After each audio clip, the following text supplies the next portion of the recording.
Autobiografía de un yogi. Paramahansa Yogananda.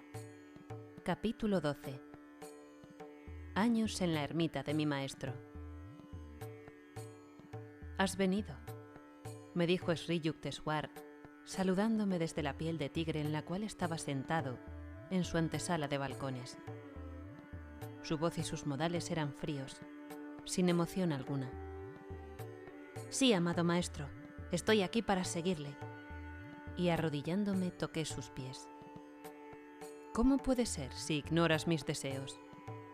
«No desde ahora, Guruji. Sus deseos serán mi ley». «Eso está mejor. Ahora ya puedo asumir responsabilidad sobre tu vida». «Con gusto le cedo semejante problema, maestro». «Entonces, mi primer pedido es que regreses a tu hogar donde vive tu familia. Deseo que ingreses a la universidad en Calcuta, donde debes continuar tu educación». «Muy bien, señor», respondí ocultando mi consternación.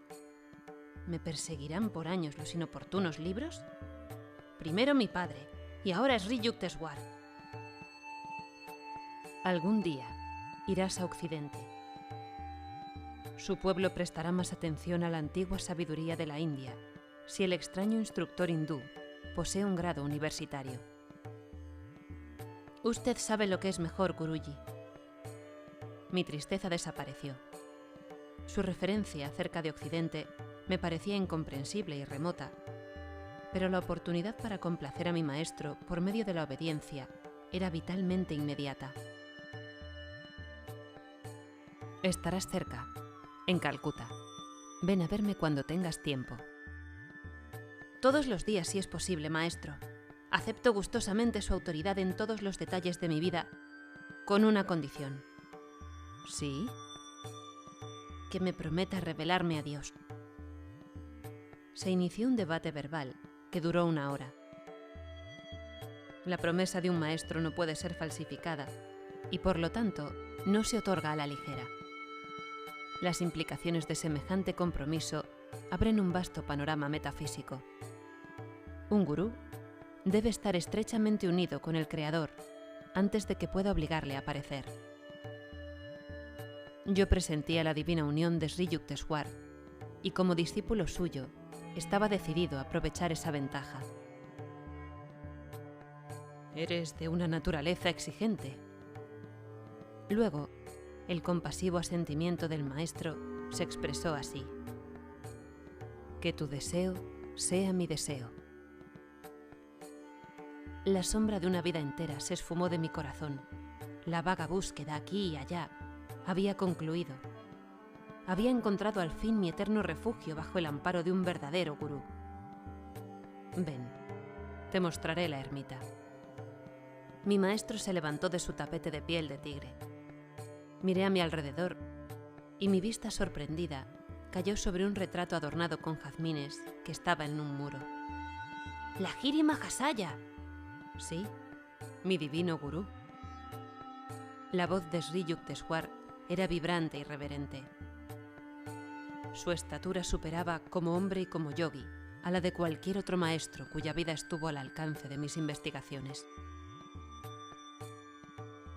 Silenciosamente me incliné ante el familiar retrato y desde el fondo de mi alma le rendí pleitesía al maestro sin par, que además de bendecir mi infancia, había guiado mis pasos hasta este momento.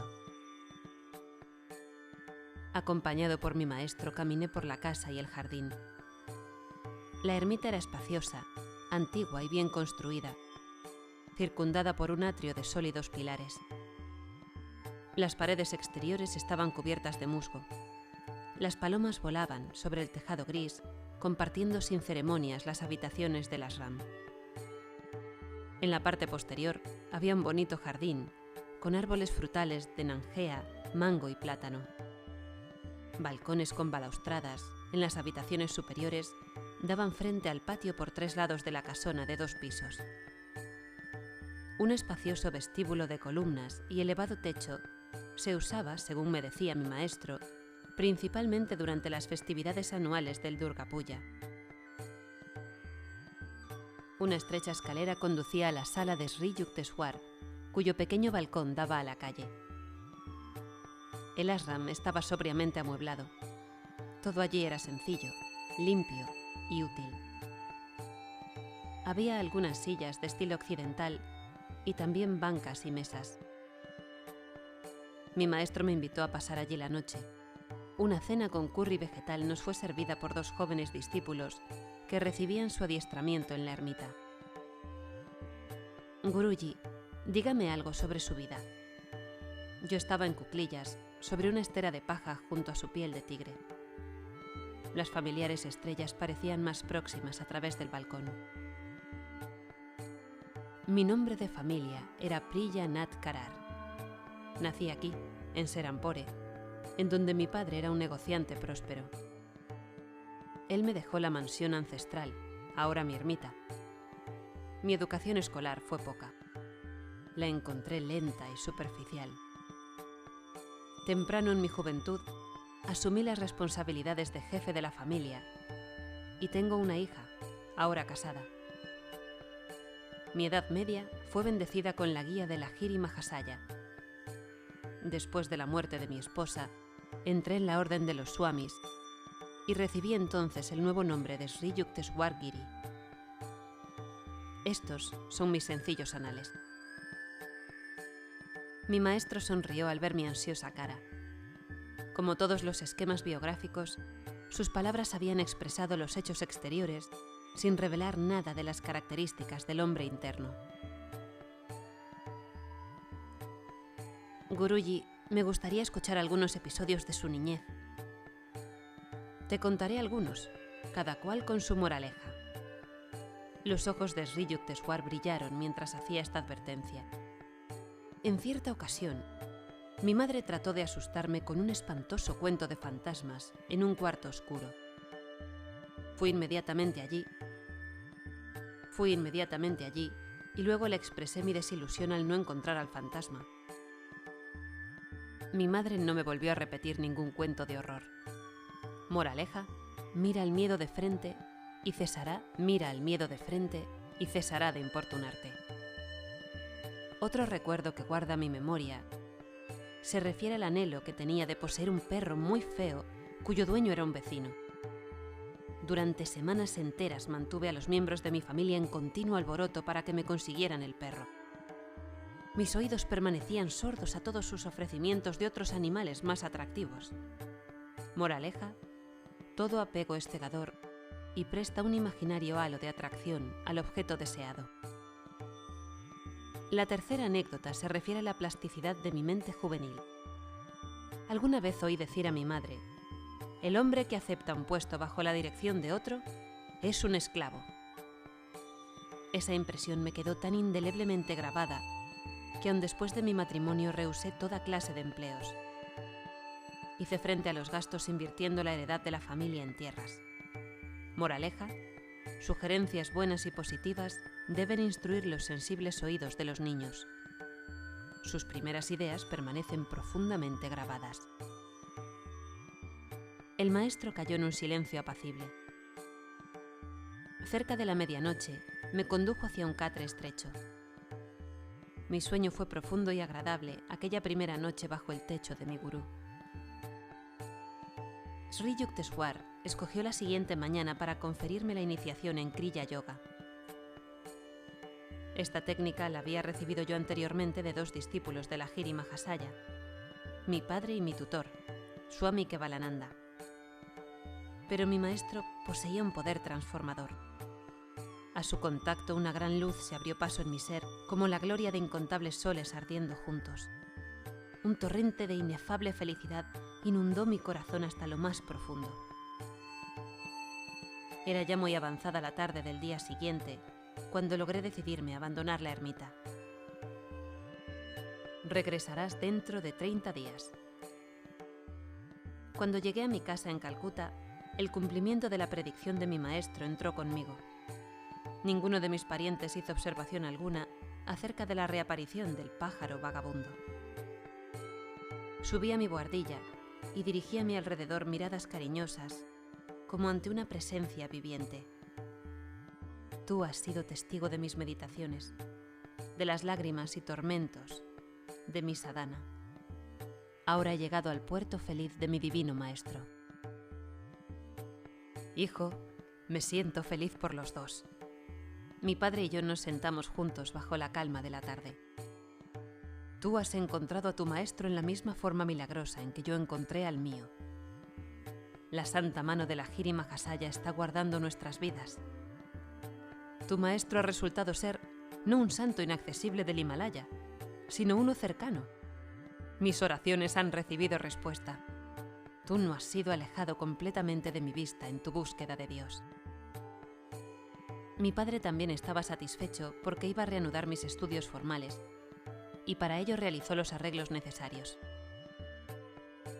Al día siguiente, fui inscrito en el Scottish Church College de Calcuta. Felices meses pasaron.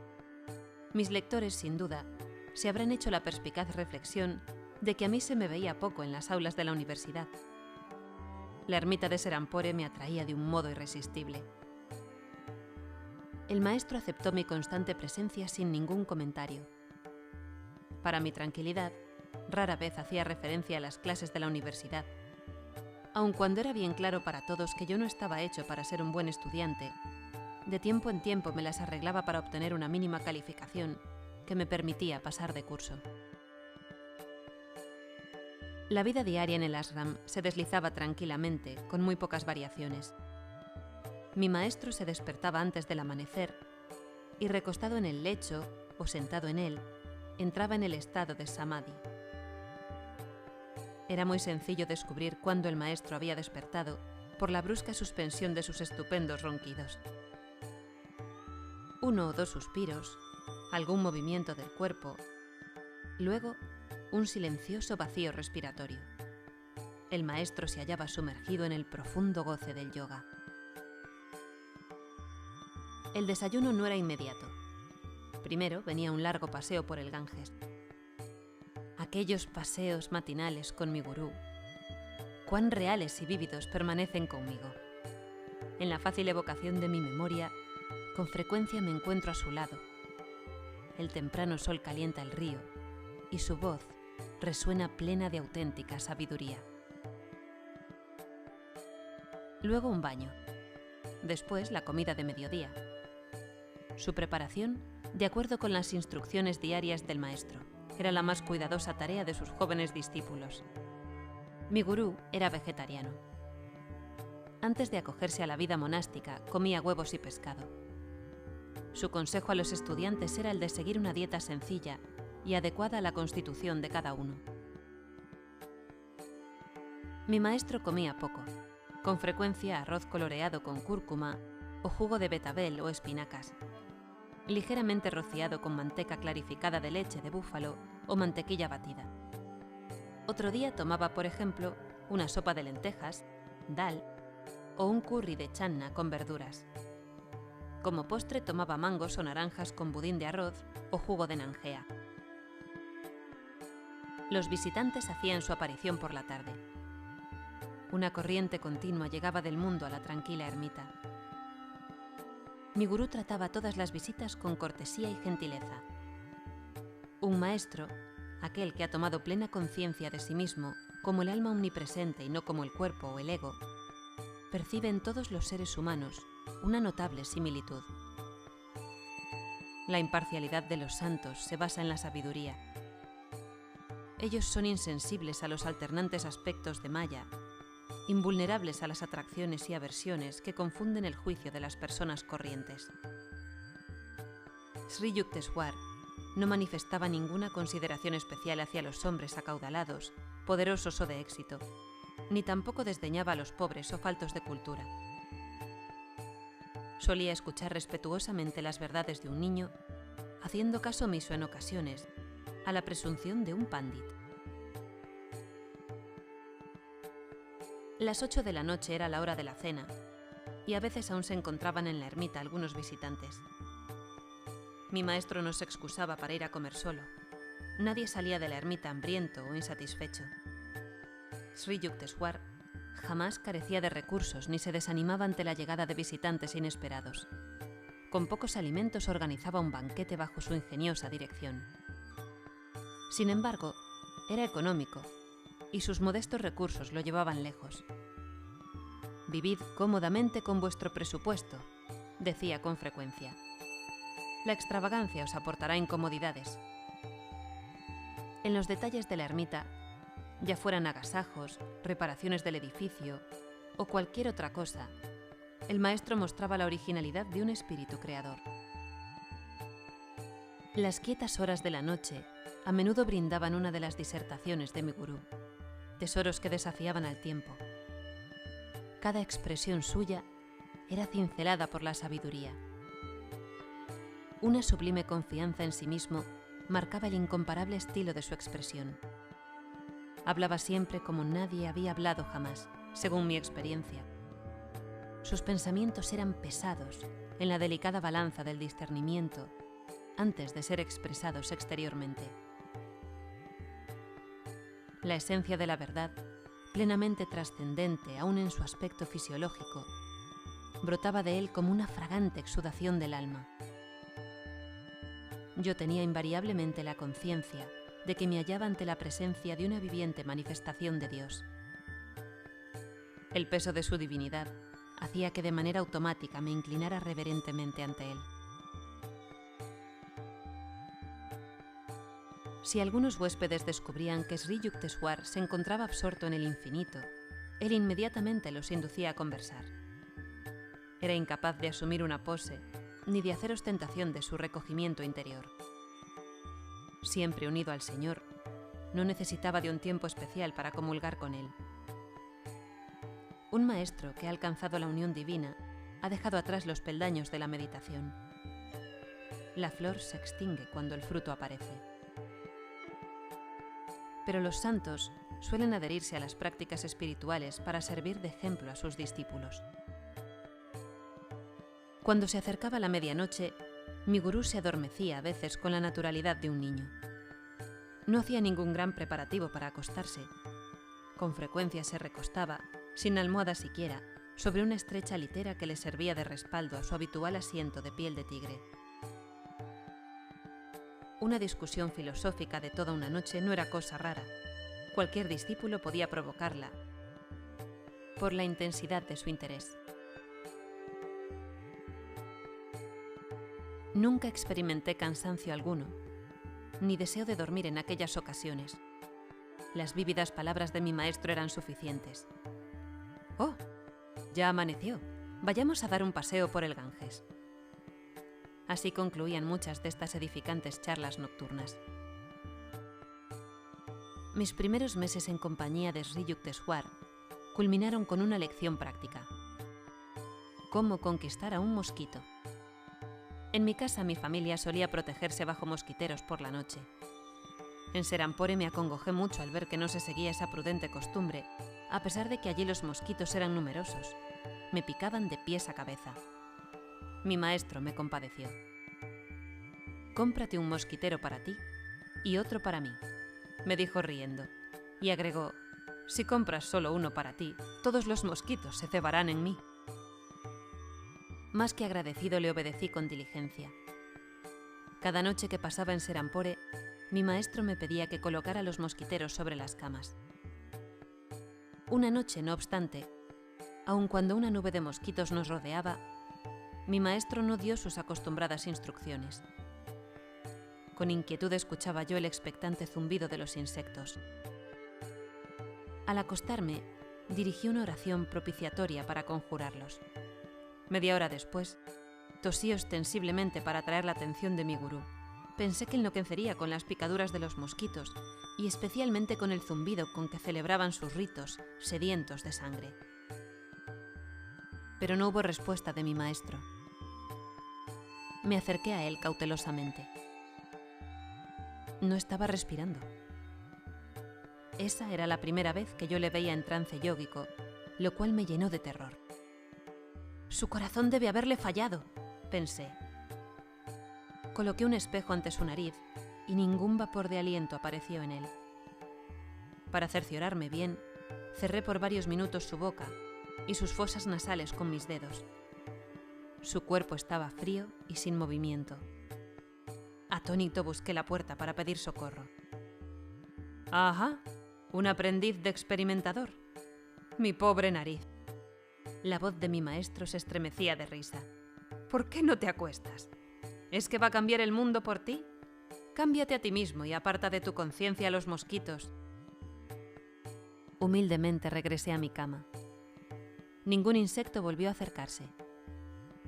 Me di cuenta de que mi maestro solo había accedido a poner los mosquiteros para complacerme, ya que él no tenía temor alguno a los mosquitos. Por medio de su poder yógico podía impedirles que lo picaran, o bien escapar recogiéndose en una invulnerabilidad interna. Estaba dándome una demostración, pensé. Ese es el estado yógico que debo alcanzar.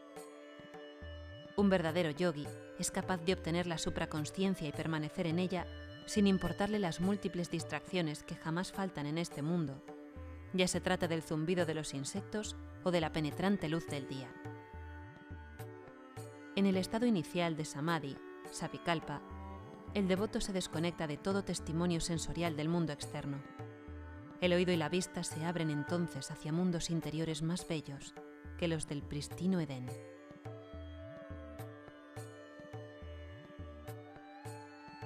Los instructivos mosquitos sirvieron para otra lección inicial en la ermita. Era la hora apacible del crepúsculo. Mi gurú estaba interpretando incomparablemente los textos antiguos. Sentado a sus pies, me hallaba yo en perfecta paz. Un impertinente mosquito entró en escena y principió a distraer mi atención. Y como introdujera su venenosa aguja hipodérmica en mi muslo, automáticamente levanté mi mano vengadora. «Reprime la inminente ejecución». El oportuno recuerdo de uno de los aforismos de Patanjali vino a mi mente, aquel que trata del ajisma, no dañar.